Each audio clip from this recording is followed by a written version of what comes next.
D Rajendar வந்தார், சரத்குமார் வந்தார், விஜயகாந்த் வந்தார், கே பாக்யராஜ் வந்தார். அவர்கள் எல்லாருக்கும் மக்கள் தராத ஒரு இடத்தை ஒரு 3 பேருக்கு மட்டுமே தமிழகத்தில் தந்திருக்கிறார்கள். ஒன்று எம்ஜிஆர், இன்னொன்று ஜெயலலிதா அம்மையார், இப்போ விஜய். இந்த விஜய் அவர்கள் 2 பேர் மாதிரி ஒரு நீண்ட கால அரசியல் பொது வாழ்க்கை குறியீடாக மாறுவார். ஏறக்குறைய 60 ஆண்டு கால திராவிட இயக்க ஆட்சிகளின் மீது ஏற்பட்ட இளைஞர்களுக்கு குறிப்பாக ஏற்பட்ட ஒரு சலிப்பு, அவர்களுக்கு மாற்றாக கிடைத்த ஒரு வசீகர ஆளுமை, அதை அவங்க பயன்படுத்திக்கிட்டாங்க. அப்படின்ட்டு புதியவர்களுக்கு ஒரு வாய்ப்பு தரணுன்ற எண்ணம் தமிழக வாக்காளர்களுக்கு 2005 இருக்கு. விஜயகாந்தோடைய வருகையை கூட அவர்கள் பெரிதாக வரவேற்றார்கள். இந்த தேர்தல் பல பேருக்கு ஒரு மயக்கத்தையும் ஒரு புரிதலின்மையையும் ஒரு குழப்பத்தையும் தந்த தேர்தல்.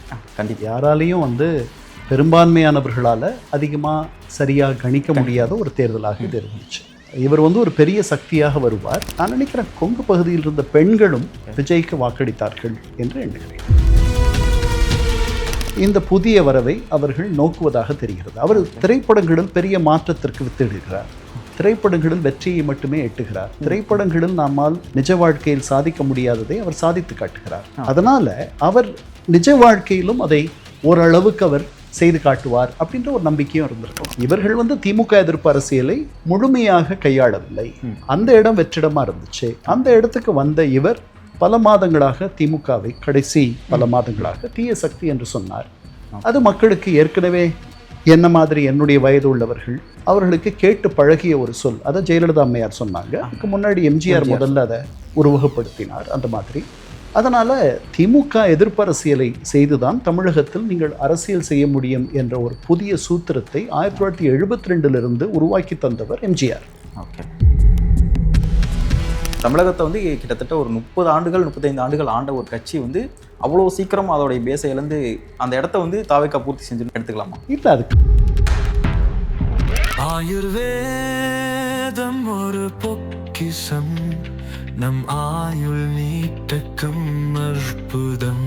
டாக்டர் ஸ்ரீவர்மாஸ். பேசு தமிழா பேசு நேயர்களுக்கு வணக்கம். இன்றைய சிறப்பு நேர்காணலில் நம்முடன் இணைந்திருக்கும் சிறப்பு விருந்தினர் வரலாற்று ஆய்வாளர் எழுத்தாளர் திரு கண்ணன் அவர்கள். வணக்கம் சார். வணக்கம் துவாரகை சார். நீண்ட நாட்களுக்கு பிறகு சந்திக்கிறோம். ஆமாம் தேர்தலில் நிறைய பேர் காணாது போயிட்டாங்க, நீங்களும் காணாது போயிட்டீங்க. ஓகே சார், எப்படி சார் இருக்கீங்க? நல்லா இருக்கேன். சொல்லுங்க சார். நிறைய தமிழக அரசியலில் மிகப்பெரிய தலைகீழ் மாற்றம்லாம் நடந்திருக்கு. 2 திராவிட கட்சிகளுடைய அந்த ஆட்சிக்கு மாற்றாக புதியதாக ஒரு கட்சி ஆட்சி அமைச்சிருக்கு. முதற்கட்டமாக இதை எப்படி பார்க்குறீங்க? விஜயோடைய இந்த மக்களுடைய அந்த தேர்வுக்கு என்ன காரணம்னு நினைக்கிறீங்க? நீங்கள் விஜயை மாற்றாக ஒரு தேர்ந்தெடுத்திருக்காங்க, என்ன காரணம்னு நினைக்கிறீங்க? இல்லை, ஒரு 60 ஆண்டு கால ஏறக்குறைய 60 ஆண்டு கால திராவிட இயக்க ஆட்சிகளின் மீது ஏற்பட்ட இளைஞர்களுக்கு குறிப்பாக ஏற்பட்ட ஒரு சலிப்பு, அவர்களுக்கு மாற்றாக கிடைத்த ஒரு வசீகர ஆளுமை, அதை அவங்க பயன்படுத்திக்கிட்டாங்க. அவர்களுடைய உந்துதலில் நடுத்தர வயது உள்ளவர்கள் பெண்களும் இந்த பக்கம் ஒரு மாற்றத்திற்கு நம்ம வாக்களிக்கலாமே, இந்த முறை என்ன நடந்துற போது, இது ஒருவேளை நல்லது நடக்கலாம், புதியவர்களுக்கு ஒரு வாய்ப்பு தரலாம் அப்படின்ட்டு புதியவர்களுக்கு ஒரு வாய்ப்பு தரணுன்ற எண்ணம் தமிழக வாக்காளர்களுக்கு 2005 இருக்கு. விஜயகாந்தோடைய வருகையை கூட அவர்கள் பெரிதாக வரவேற்றார்கள். இந்த அளவுக்கு உடனே அவர் வேகமா பெரிய இடத்துக்கு வரலைனாலும் கூட அவர் ஒரு பெரிய மெகா ஸ்டார்லாம் இல்லை. இவர் ஒரு சூப்பர் ஸ்டார்னா அவர் ஒரு பெரிய ஸ்டார், அதில் ஒன்றும் சந்தேகமே இல்லை. அவருடைய ஆதரவு தளம் கிராமப்புறங்களில் இருந்தது, பாமரர்கள் மத்தியில். இவருடைய ஆதரவு தளம் நகர்ப்புறங்களில் படித்த இளைஞர்கள் மத்தியில் இருந்துச்சு. அவருக்கு கருப்பு எம்ஜிஆர்னு சொல்லிட்டு அவர் பின்னாடி பெண்கள், அவர் பின்னாடி குடியானவர்கள், ஏழைகள், பாழைகள், இவங்க எல்லாம் அவர் பின்னாடி இருந்தாங்க. அவருடைய வெளியில் அவர் எடுத்த சில முடிவுகள், வெளியில் அவர் நடந்துக்கிட்ட விதம், அதுக்கப்புறம் அவருடைய அரசியல் நிலைப்பாடு, அவருடைய உடல் நலிவு, இதெல்லாம் அவரை ஒரு அளவுக்கு மேலே ஒரு வெற்றியை அவர் எட்ட விடாமல் பண்ணிடுச்சு. ஓகே, விஜயகாந்த் தவறவிட்ட இடத்த விஜய் அவர்கள் நிரப்பியிருக்காரு கிட்டத்தட்ட. ஸோ எந்த இடத்த விஜயகாந்த் அவர்கள் தவற விட்டார் நினைக்கிறீங்க? விஜய் அவர்கள் அதை எப்படி பூர்த்தி பண்ணார்னு நினைக்கிறீங்க? ஏன்னா விஜயகாந்த் அவர்களுக்கு கிராமப்புறம் தூரம் நல்லா பேஸ் இருந்துச்சு நீங்களே சொன்னீங்க. ஆனால் விஜய் அவர்களுக்குமே வந்து கிராமப்புறத்துலையுமே ஜெயிச்சிருக்கக்கூடிய விஷயங்கள்லாம் பார்க்குறோம். நிறைய கிராமப்புறங்கள் இருக்கக்கூடிய ஏரியா, இது மாதிரி கொங்கு மண்டலங்களில் நிறைய தொகுதியில் நம்ம உதாரணத்துக்கு சொல்லலாம். ஸோ எப்படி வந்து கிராமப்புறத்துலையும் ரீச் பண்ணுற அளவுக்கு எப்படி போனாங்க? நிறைய கணிப்பாளர்கள் எல்லாருமே என்ன சொல்லியிருந்தாங்கன்னா, அர்பனில் தான் வந்து விஜய் அவர்களுடைய தாக்கம் இருக்குது, இம்பாக்ட் இருக்குது அப்படிங்கிற மாதிரி விஷயங்கள்லாம் சொல்லியிருந்தாங்க. ஆனால் இது கிராமப்புறத்துலையுமே இருந்திருக்கு அப்படிங்கிறத கவனிக்காமல் விட்டாங்க. இல்லை, இந்த தேர்தல் பல பேருக்கு ஒரு மயக்கத்தையும் ஒரு புரிதலின்மையையும் ஒரு குழப்பத்தையும் தந்த தேர்தல். கண்டிப்பாக யாராலையும் வந்து பெரும்பான்மையானவர்களால் அதிகமாக சரியாக கணிக்க முடியாத ஒரு தேர்தலாக இது இருந்துச்சு. இவர் வந்து ஒரு பெரிய சக்தியாக வருவார், ஆனால் இவரே ஆளும் சக்தியாக வருவார்ன்ட்டு ஒரே ஒருத்தர் தவிர வேறு யாரும் கணிக்கலை. ஆக்சிஸ் இந்தியா அந்த பிந்தைய தேர்தலுக்கு பிந்தைய கருத்து கணிப்பு மட்டும்தான், அவங்க மட்டும்தான் அப்படி கணிச்சாங்க. மற்ற யாரும் அப்படி கணிக்கலை. அப்படி அவங்க கணிச்ச உடனே அவர்களை எல்லாம் புறந்தள்ளிட்டாங்க.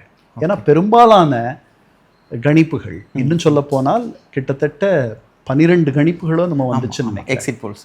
ஆமாம், அதில் வந்து கிட்டத்தட்ட ஒரு 8ஓ 9ஓ திமுகவுக்கு தான், திமுக வருவதற்கான வாய்ப்புகள் தான் அதிகம்னு சொன்னாங்க. 1 மட்டும் அதிமுகன்னு சொன்னாங்க. அதுக்கும் கீழே தான் அந்த ஆக்சிஸ் இந்தியா வந்து இந்த மாதிரி ஒரு நிலையை 120க்கும் கீழே இவர்கள் வாங்குவாங்க, தாவேகா வாங்குவாங்கன்னு சொன்னாங்க. அதனால் இந்த தேர்தல் வந்து பல பேருக்கு ஒரு மயக்கத்தையும் குழப்பத்தையும் ஏற்படுத்திய தேர்தல். நீங்கள் கேட்டீங்க கொங்கு பகுதியில் எப்படி தங்கமணி மாதிரி ஒரு அமைச்சர் தோற்றுவிட்டார்ன்ட்டு. நான் நினைக்கிறேன் கொங்கு பகுதியில் இருந்த பெண்களும் விஜய்க்கு வாக்களித்தார்கள் என்று எண்ணுகிறேன். ஓகே, இந்த விஷயங்கள் எல்லாத்தையும் ஒரு புறம் வச்சுக்கிட்டாலும் இப்போ இருக்கக்கூடிய இளைஞர்களுக்கு ஐடியாலஜிக்கல், இந்த சமூக நீதி, திராவிட மாடல், இந்த விஷயங்கள் எல்லாத்தையும் தாண்டி வேற ஒரு விஷயம் தேவைப்படுதோ? இவங்க இருக்கக்கூடிய ஜோன் அப்படிங்கிறதே வேற ஒரு இடமா இருக்கும். ஏன்னா மக்களுக்கு இந்த ஐடியாலஜிக்கல் பேஸ்டா அப்படிங்கிறது இப்போ உள்ள இளைஞர்கள் அதை பெருசாக எதிர்பார்க்கல அப்படின்னு எடுத்துக்கலாமா இந்த தேர்தலை பொறுத்தளவு? இல்லை, அதெல்லாம் வந்து ரொம்ப நாளாக இருக்கிற ஒரு செய்தி. அதாவது நம்ம வீட்டில் வழக்கமாக சாப்பிட்ற சாப்பாட்டுக்கு பதில் ஒரு நாள் கொஞ்சம் வித்தியாசமாக எதையாவது அதுக்கும் மேலே போய் சாப்பிடணுன்ற எண்ணம் இருக்குது நிறைய பேருக்கு. அந்த மாதிரி இன்றைக்கி இருக்க இளைஞர்கள் பலர் வெளிநாடுகளுக்கு போயிருக்கிறார்கள், வெளிநாடுகளை பார்க்கிறார்கள். அவங்க மனதில் அவங்க தெரிந்தோ தெரியாமலையோ அல்லது உணர்ந்தோ உணராமலோ ஏன் நம்ம நாடு மட்டும் அப்படி இல்லை அப்படின்ற ஒரு எண்ணம் கண்டிப்பாக பின்னாடி எங்கேயாவது இருக்கும்னு தான் நான் நினைக்கிறேன். அதனால் அவர்கள் மாற்றத்திற்கான ஒரு முகவராக, ஒரு தூதராக இந்த புதிய வரவை அவர்கள் நோக்குவதாக தெரிகிறது. அவர் திரைப்படங்களில் பெரிய மாற்றத்திற்கு வித்திடுகிறார், திரைப்படங்களில் வெற்றியை மட்டுமே எட்டுகிறார், திரைப்படங்களில் நம்மால் நிஜ வாழ்க்கையில் சாதிக்க முடியாததை அவர் சாதித்து காட்டுகிறார். அதனால அவர் நிஜ வாழ்க்கையிலும் அதை ஓரளவுக்கு அவர் செய்து காட்டுவார் அப்படின்ற ஒரு நம்பிக்கையும் இருந்திருக்கும். இந்த சினிமா பிம்பமுமே இவருக்கான அந்த வெற்றிக்கான நிறைய யூஸ் ஆயிருக்கு அப்படின்னு எடுத்துக்கலாமா? ஏன்னா இங்கே இருக்கக்கூடிய நிறைய நபர்கள் என்ன சொல்லுவாங்கன்னா, எம்ஜிஆர் ஜெயலலிதா அவர்களுக்கு பிறகாக இந்த சினிமாவிலேருந்து வெளியில் வரக்கூடிய நபர்கள் யாருமே அரசியலில் ஜொலித்ததா சரித்திரம் கிடையாது அப்படிங்கிற மாதிரியான பேச்சுக்களாக இருந்துச்சு. உதாரணத்துக்கு விஜயகாந்த் அவர்களும் சொல்லுவாங்க. ஆனால் இதை தாண்டி இன்னைக்கு விஜய் அவர்கள் வெற்றி பெற்றிருக்காரு. ஸோ சினிமாவோடைய பிம்பமும் ஒரு காரணம் இவர் வெற்றி பெற்றதுக்கு அப்படின்னு எடுத்துக்கலாம். இல்லை, திரைப்படம் ஒரு பெரிய வந்து காரணம் அப்படின்னு நான் நினைக்கிறேன். ஒரு பெரிய பங்காற்றிருக்குன்னு நினைக்கிறேன். அதாவது மக்களுக்கும் அவருக்கும் மட்டுமே புரிஞ்ச ஒரு பரிபாஷை அது வந்து நம்ம எல்லாருக்கும் புரியணும்னு அவசியம் இல்லை. ஏன்னா எம்ஜிஆருக்கு முன்னாடியும் திரைத்துறையிலிருந்து பொது வாழ்க்கைக்கு வந்த நடிகர்கள் இருந்திருக்கிறார்கள். லட்சிய நடிகர் எஸ் ராஜேந்திரன், நடிகர் திலகம் சிவாஜி கணேசன், அவர்களெல்லாம் பெரிய அளவுக்கு போக முடியல, சோபிக்க முடியல. அதற்கு பிறகு கூட, ஜெயலலிதாவுக்கு பிறகு கூட அவர்கள் ஒரு 10 ஆண்டு காலம் பொது வாழ்க்கையிலேயே இல்லை. ஜெயலலிதா அம்மையார் திரைத்துறையிலும் பெரிதாக அவர்கள் இல்லை. திடீரென்று வருகிறார்கள், அந்த இடத்தை தக்க வைத்துக் கொள்கிறார்கள். முதல்ல எம்ஜிஆரோட துணையோடு பொது வாழ்க்கைக்கு வருபவர்கள் பின்பு அவர்களே ஒரு பெரிய ஆதர்ஷ சக்தியாக உருவாகி விடுகிறார்கள். அவர்கள் மீது பெண்களுக்கு ஒரு மிகப்பெரிய ஒரு அன்பும் ஒரு பரவசமும் ஏற்படுவதற்கு அந்த அம்மையார் காரணமாக இருந்தார்கள். அந்த இடத்திற்கு அவங்க அரசியலில் இருந்த அதே நேரத்தில் டி ராஜேந்தர் வந்தார், சரத்குமார் வந்தார், விஜயகாந்த் வந்தார், கே பாக்யராஜ் வந்தார். அவர்கள் எல்லாருக்கும் மக்கள் தராத ஒரு இடத்தை ஒரு 3 பேருக்கு மட்டுமே தமிழகத்தில் தந்திருக்கிறார்கள். ஒன்று எம்ஜிஆர், இன்னொன்று ஜெயலலிதா அம்மையார், இப்போ வந்து விஜய். இந்த விஜய் வந்து அவர்கள் 2 பேர் மாதிரி ஒரு நீண்ட கால அரசியல் பொது வாழ்க்கை குறியீடாக மாறுவாரா இல்லையா என்பதை மக்களும் விஜயும் தான் தீர்மானிக்கும். ஓகே, இந்த புது கட்சியினுடைய வருகை, அதாவது தமிழக வெற்றி கழகத்தினுடைய வருகை 2 திராவிட கட்சிகளில் யாருக்கான மிகப்பெரிய ஒரு சர்க்கிளாக இருக்கும்னு நினைக்கிறீங்க? உங்களுடைய பார்வையில் யாருக்கான சர்க்கிள்கள் அதிகமாக இருக்கும்? யார் இங்கே வந்து நல்ல ஒரு எதிர்கட்சியாக இருக்கக்கூடிய விஷயத்தில் இருப்பாங்கன்னு நினைக்கிறீங்க? அதிமுகவுக்கு தான் பெரிய சரிவை ஏற்படுத்தி இருக்கு, தொடர்ந்து ஏற்படுத்தும்னு நான் நினைக்கிறேன்.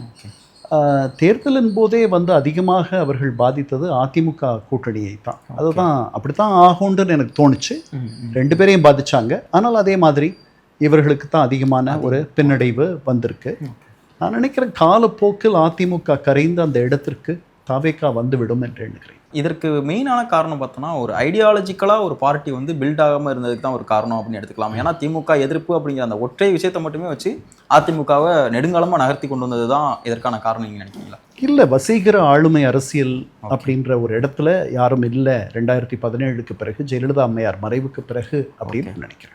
இப்போ அதுக்கு தான் அதிமுகவுக்கு இன்னைய சர்க்கிளுக்கு அதான் காரணம். ஏன்னா ரெண்டு திமுகவுக்கும் இவர்களுக்கும் பெரிய கருத்தியல் ரீதியான பெரிய வேறுபாடு இருக்கிறதெல்லாம் நான் நினைக்கல.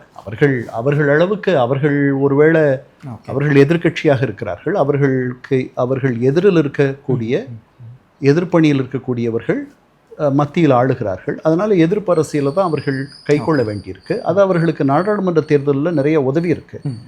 அது வந்து சட்டமன்றத்தில் அவர்களுக்கு உதவலை. இப்போ அதிமுகவுக்கு அதனால் பாஜக எதிர்ப்பு அரசியலை செய்வதற்கான இடம் இல்லை. அப்படி கொஞ்ச நாள் செஞ்சு பார்த்தாங்க. அவங்களோட இருந்துட்டு வெளியே வந்துட்டு கொஞ்ச நாள் தனியாக இருந்து ஏங்கி பார்த்தார்கள். ஆனால் அவர்களால் திமுகவாக மாற முடியவில்லை. அது அவர்களுடைய மரபணுவிலேயே இல்லை. அவர்கள் வந்து ஒரு ஒரு ஒரு மிதவாத தன்மையோடு தான் இந்த மன்னனுடைய கொள்கைகளை எடுத்து வைத்திருக்கிறார்கள். எம்ஜிஆர் காலத்திலிருந்தே ரொம்ப தீவிரமாக அவர்கள் செயல்பட்டதுன்னு நீங்கள் எடுத்துக்கிட்டிங்கன்னா, ஜெயலலிதா அம்மையாருடைய காலத்தில் காவிரி பிரச்சனையாகட்டும், சமூக நீதியாகட்டும், அந்த மாதிரியான சூழல் இப்போ இருக்கிற அதிமுக தலைமைக்கு வந்துச்சான்றது தெரியல. அப்படி வந்தாலும் அவர்கள் அந்த இடத்துல இருந்தார்களா, அவர்களுக்கு அதுக்குரிய ஆளுமையும் அதற்குரிய ஒரு துணிவும் அதெல்லாம் இருந்துச்சான்றது தெரியல. அதெல்லாமே திமுகவிடம் இருந்துச்சு. அதனால் நீங்கள் என்ன நினைக்கிறீங்க, அவர்கள் ரொம்ப கொள்கைவாதிகளாகவும் இவர்கள் அவ்வளவா இல்லை, அதனால் இவர்கள் தோற்று விட்டார்களா? அப்படியெல்லாம் இல்லை. அப்படி நான் நினைக்கல. இவர்கள் வந்து திமுக எதிர்ப்பு அரசியலை முழுமையாக கையாளவில்லை. அந்த இடம் வெற்றிடமாக இருந்துச்சு. அந்த இடத்துக்கு வந்த இவர் பல மாதங்களாக திமுகவை கடைசி பல மாதங்களாக தீய சக்தி என்று சொன்னார்.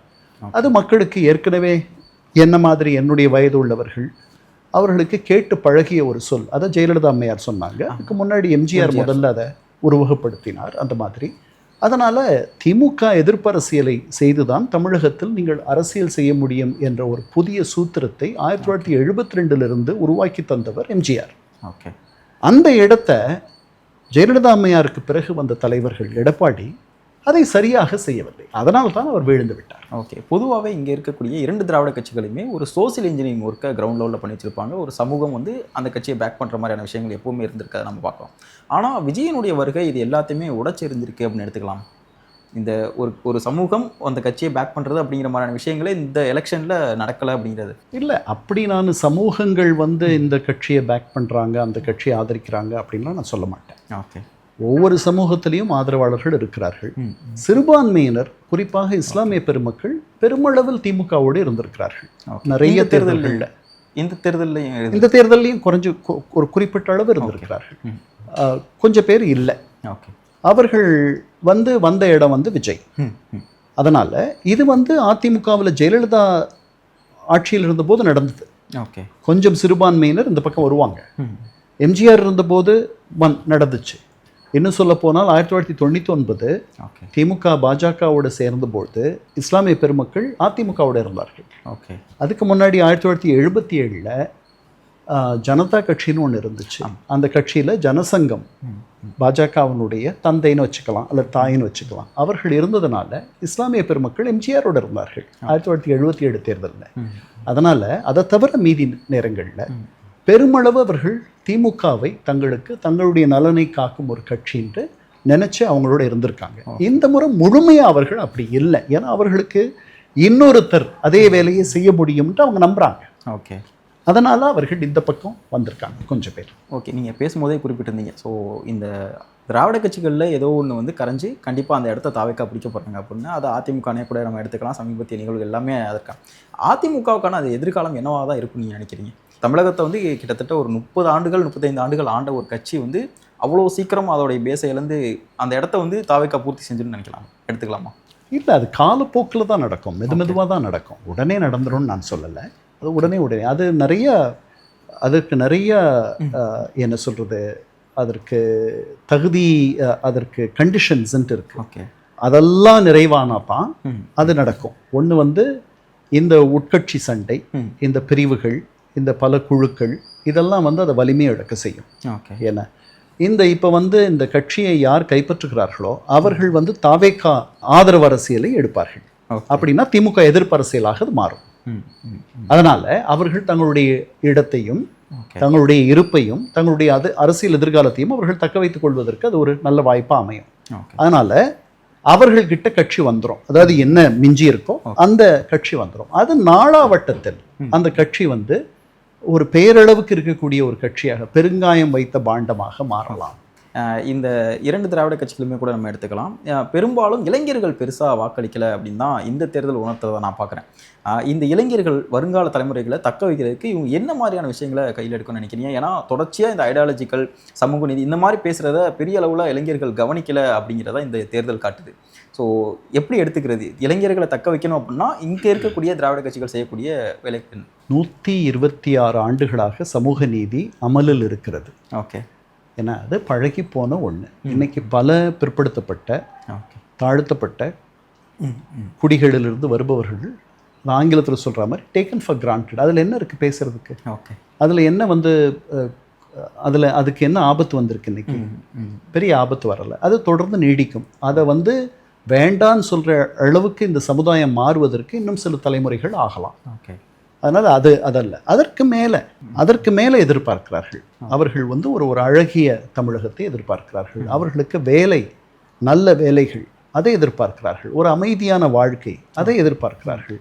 அவர்களுடைய அப்பா அம்மா, அவங்களுடைய தாத்தா பாட்டி துன்பப்பட்ட மாதிரி இந்த இளைய தலைமுறை துன்பப்படணும்னு நினைக்கல. அது ரொம்ப நியாயமான உணர்வு. எதற்கு அப்படி துன்பப்படணும்? இல்லை, அப்போ மக்கள் இந்த ஸ்கீம்ஸ், அந்த 1000 ரூபாய் மாதிரியான ஸ்கீம்ஸ், இந்த மாதிரி எதையுமே எதிர்பார்க்கல. இலவசங்களே எதிர்பார்க்காம எங்களுக்கு வேற ஒரு மாற்றத்தை வேணும் அப்படின்னு நோக்கி எல்லாரும் அப்படி நினைக்கிறாங்கன்னு நான் சொல்லலை. ஆனால் அத்தகைய வாய்ப்புகள் இருக்குமானால் இந்த இலவசங்களை எதிர்பார்க்கக்கூடிய அந்த மனப்பான்மை பெருமளவு குறைந்துவிடும். அவர்களுக்கு எல்லாரும், நிறைய பேர் 10ல் 8 பேர் வேலைக்கு போய் சம்பாதிச்சு நிம்மதியாக இருக்கணும்னு தான் நினைப்பான். எதுக்கு உங்ககிட்ட வந்துட்டு கையேந்தணும்? அப்படித்தான் நினைப்பாங்க. 8ன்றது 9 கூட இருக்கலாம். ஓகே, இறுதியாக ஒரு கேள்வி சார். ஓகே, இன்னைக்கு நாங்கள் களத்தில் போயிட்டு சர்வே எடுக்கக்கூடிய நிறைய இடங்களில் மக்கள், இளைஞர்கள் எல்லாரும் சொல்லக்கூடியதுன்னா, விஜய் அவர்கள் வரட்டும், ஒரு மாற்றம் வரட்டும், அவர் வந்தால் நல்லது பண்ணுவார் அப்படிங்கிற மாதிரி விஷயங்கள் சொல்கிறாங்க. அதற்கு அவங்க உதாரணமாக சொல்லக்கூடியது என்னவா இருக்குது அப்படின்னு பார்த்தோம்னா, அவர் வந்து திரையிலேயே வந்து நிறைய நல்லது செய்கிறார்ல அப்படிங்க. இந்த திரைமோகம் அப்படிங்கிறது மக்களுக்கு வந்து ரொம்ப எக்ஸ்ட்ரீமாக போயிடுச்சு அப்படின்னு நினைக்கிறீங்களா? குறிப்பாக இளைஞர்களுக்கு, இந்த காலத்து இளைஞர்களுக்கு, ஜென்சி இளைஞர்களுக்கு இந்த சினிமா மோகம் அப்படிங்கிறது ரொம்ப எக்ஸ்ட்ரீமாக போயிடுச்சு. இல்லை, நான் அப்படி நினைக்கல. நான் தான் முன்னாடியே சொன்னேன், திரைத்துறையில் அவர் வெற்றிகளை ஈட்டுகிறார். அந்த மாதிரி வெற்றிகளை அவர் நிஜ வாழ்க்கையிலையும் ஈட்டி தருவார் அப்படின்ற ஒரு எண்ணம் அவர்களுக்கு இருக்குன்னு அது நிஜ வாழ்க்கையோட பொருத்தி பார்க்கறது இல்லை, முடியும், எல்லாம் முடியும். நீங்க முதல்ல சுத்தமா இருந்தீங்கன்னா முடியும். நீங்க சுத்தமா இருக்கிறீங்க, உங்க அமைச்சர்கள் வந்து அடிக்கடி போய் சோதனை பண்றாங்க, லஞ்சம் அதெல்லாம் வந்து பெருமளவு வந்து குறைச்சிட முடியும். நீங்க சொல்லியிருக்க அத்தனை வாக்குறுதிகளையும் நீங்க வந்து நிறைவேற்ற முடியும். ஏன்னா அவ்வளவு ஓட்டம் இருக்கு. எல்லாம் லஞ்சம் தலைவிரிச்சா ஆடுது. அதனால நீங்க மருத்துவத்துறை அமைச்சர்னு வச்சுக்குவோம். நீங்க வந்து மாதம் ஏதாவது ஒரு நாள் நீங்க எப்போ வருவீங்க பொது மருத்துவமனைக்கு சோதனைக்குன்ட்டு தெரியாத ஒரு நிலைமை இருக்குமானால் அந்த மருத்துவமனை இப்போ நடக்கிற மாதிரி நடக்குமா? அதனால் அதெல்லாம் முடியும், எல்லாம் முடியும். மனம் இருந்தால் மார்க்கம் உண்டு. எல்லாருக்கும் ஆங்கிலத்தில் ஒரு பழமொழி உண்டு, the busiest people have the most time. யாருக்கு நிறைய வேலை இருக்கிறதோ அவர்களுக்கு தான் நிறைய நேரமும் இருக்கிறது அப்படின்ட்டு ஒரு பழமொழி உண்டு. அதனால் எல்லாம் சாத்தியம். பெருமளவு ஊழலை, லஞ்சத்தை, பொது வாழ்வில் விழுந்திருக்கக்கூடிய விழுமியங்களை தடுத்து விடலாம், பெருமளவு தடுக்கலாம். முழுவதும் ஒழிச்சிட முடியும்லாம் நான் சொல்லலை, பெருமளவு பண்ணலாம். ஓகே, இங்கே தவேக்கா மேலே வைக்கக்கூடிய பொதுவாக குற்றச்சாட்டு என்னென்னா அனுபவமின்மை இல்லை அவங்களுக்கு. ஸோ இப்போ மந்திரிகளாக இருக்கக்கூடிய நிறைய பேருக்கு வந்து அங்கே அனுபவமின்மை தான் இருக்குது, செங்கோட்டையன் அவர்களை தவிர்த்து.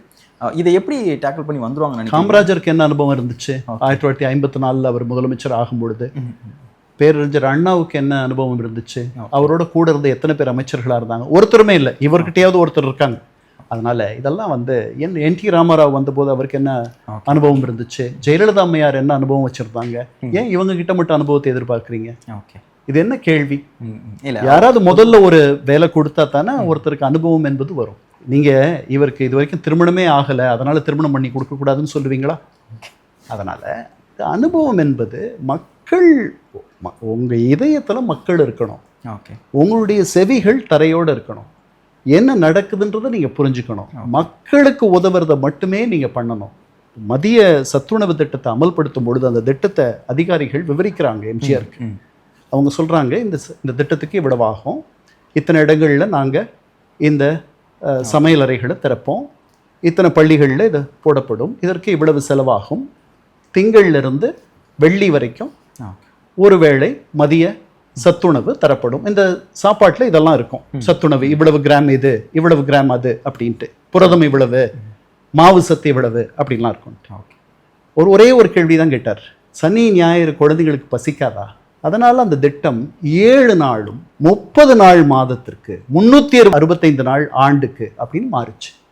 அதனால் உங்கள் இதயம் மக்களோடு இருக்கணும், உங்கள் செவிகள் தரையோடு இருக்கணும், உங்களுக்கு எந்த அனுபவமும் தேவையில்லை. ஓகே. இந்த தாவேக்காவுடைய அந்த மாற்றம் அப்படிங்கிறது தமிழக அரசியலில் ஒரு நிலையான சக்தியாக தாவேக்கா இங்கே இருக்க போகிறாங்க அப்படின்னு எடுத்துக்கலாமா? எதிர்காலத்தில் வரும்போது ஒரு தற்காலிக மாற்றம் கிடையாது இது அப்படின்னு இல்லை, அது அவங்க முழுமையாக அவங்க கையில் இருக்குது, மக்கள் கையில் இருக்குது. காலம் தான் நமக்கு அதுக்கு பதில் சொல்லும். ஓகே, அவர்கள் அப்படி வந்தால் நல்லது. ஓகே சார், பொறுத்திருந்து வைப்போம். தமிழக அரசியல் குறித்து நிறைய விஷயங்களை பகிர்ந்துக்கிட்டீங்க. இதுவரை எங்களோட இணைந்து தங்கள் கருத்துக்களை பகிர்ந்து ரொம்ப நன்றி சார். உலக தமிழ் சொந்தங்களுக்கு வணக்கம். நான் ராஜவேல் நாகராஜன். பேசு தமிழா பேசு வலையொலியுடைய வளர்ச்சிக்கு நீங்களும் உறுதுணையாக இருக்கணும்னு நினச்சிங்கன்னா இந்த வீடியோடைய டிஸ்கிரிப்ஷனில் இருக்கக்கூடிய ரேசர் பே லிங்கை கிளிக் பண்ணுங்கள். அந்த லிங்க்கில் போயிட்டு உங்களுக்கு விருப்பமான தொகையை பேசு தமிழா பேசுவனுடைய வளர்ச்சிக்கு உங்களுடைய பங்களிப்பாக நீங்கள் கொடுக்கலாம். நன்றி, வணக்கம்.